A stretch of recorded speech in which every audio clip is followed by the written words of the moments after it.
নমস্কার বন্ধুগণ, আশা করি ভালো আছেন।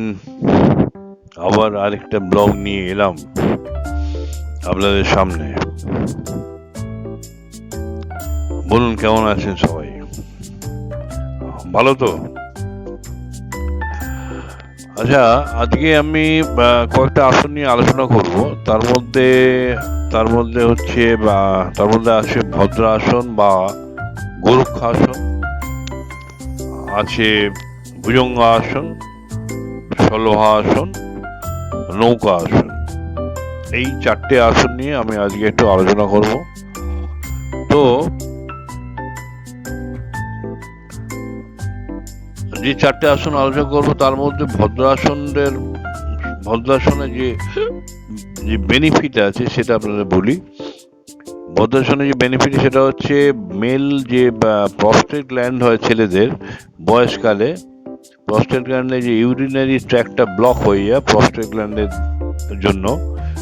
গ্ল্যান্ডের এনলার্জমেন্টের জন্য, সেটাকে আস্তে আস্তে কমিয়ে ফেলা যায় যোগাসনের দ্বারা।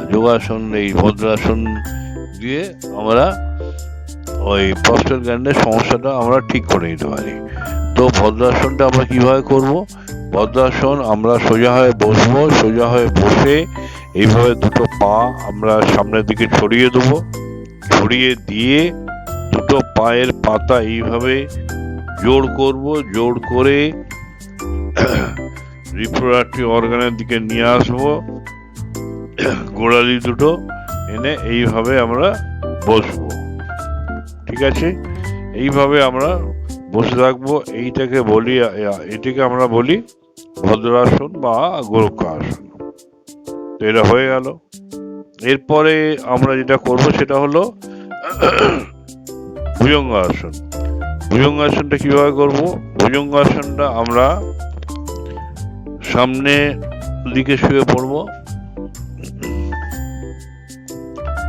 এইভাবে শুয়ে পড়ে দুটো হাত এইভাবে রাখবো সামনে,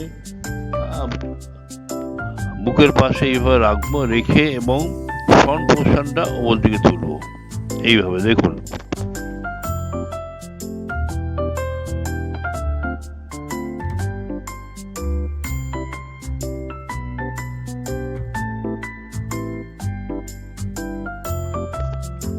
তো এই হলো ভুজঙ্গাসন। ভুজঙ্গাসনটা হয়ে গেল। ভুজঙ্গাসনটা করলে আপনার কি হবে? ভুজঙ্গাসন বেনিফিট হচ্ছে আপনাদের ব্যাকবোনটা আমরা ফ্লেক্সিবল রাখতে পারবো এবং আমাদের যারা একটু কোল কুঁজো, মানে সামনের দিকে ঝুঁকে থাকি আমরা, তাদের এই জিনিসটা ঠিক হয়ে যাবে। সোজা হয়ে তাদের ব্যাকবোনটা সোজা হয়ে যাবে। তো এইটা হলো ভুজঙ্গাসনের বেনিফিট। আর ভুজঙ্গাসন করলে কিন্তু আরেকটা আসন করতে হয়। সেটা হচ্ছে কি? সেটা হচ্ছে শলভাসন। শলভাসনটা কিভাবে করবো? শলভাসনটাও আমরা সামনের দিকে শুয়ে পড়বো সোজা হয়ে। এইভাবে শুলাম। শুয়ে দুটো পা নিচের দিকে দিয়ে দিলাম। এইবার আপনার একটা করে পা আপনাকে সোজা হয়ে ওপর দিকে তুলতে হবে।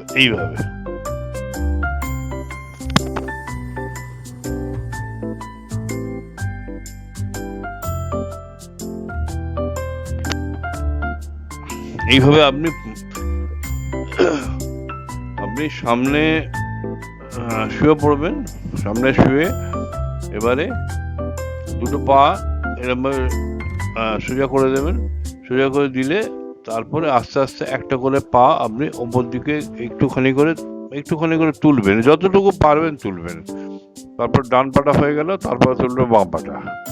তো এইভাবে হলো শলভাসন। তো ভুজঙ্গাসনের পরে শলভাসন কিন্তু করতে হবে, মাস্ট। আর এরপরে আমি দেখাচ্ছি নৌকাসন। নৌকাসনটা কিভাবে করবেন? তো নৌকাসনটা এইভাবে আমরা শুয়ে পড়বো। একটু দেখুন, অডিওটা একটু ইন্টারাপ্ট হতে পারে।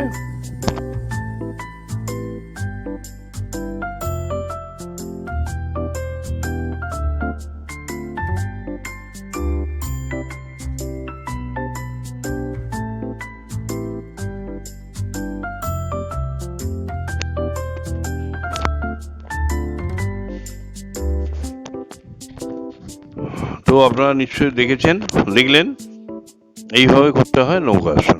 নৌকাসন সোজা শুয়ে পড়বো, শুয়ে পড়ে দুটো পা এবং দুটো হাত এবং সেই সাথে আমাদের ওপর পোর্শন মাথা ওপর দিকে তুলবো, আর আমাদের এতে মানে বিছানার উপর বা জমির উপরে আমাদের এইটা পিঠটা বা কোমরটা লেগে থাকবে।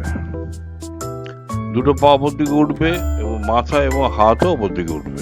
ঠিক আছে? তো এই হলো নৌকাসন। নৌকাসন অনেক বেনিফিট আছে। নৌকাসনে আপনার প্রস্টেট গ্ল্যান্ডে কিছুটা বেনিফিট পাওয়া যায়। আর এছাড়া নৌকাসনে আমাদের যাদের পেটে একটু চর্বি বেশি তাদের চর্বিটা কমে। তো যাই হোক, আজ এখানেই তাহলে শেষ করছি, কিন্তু শেষ করার আগে আপনাদের জানিয়ে রাখি, যদি ভিডিওটা ভালো লেগে থাকে তাহলে একটা লাইক দেবেন আর আমার চ্যানেলটা সাবস্ক্রাইব করে আমার পাশে থাকবেন।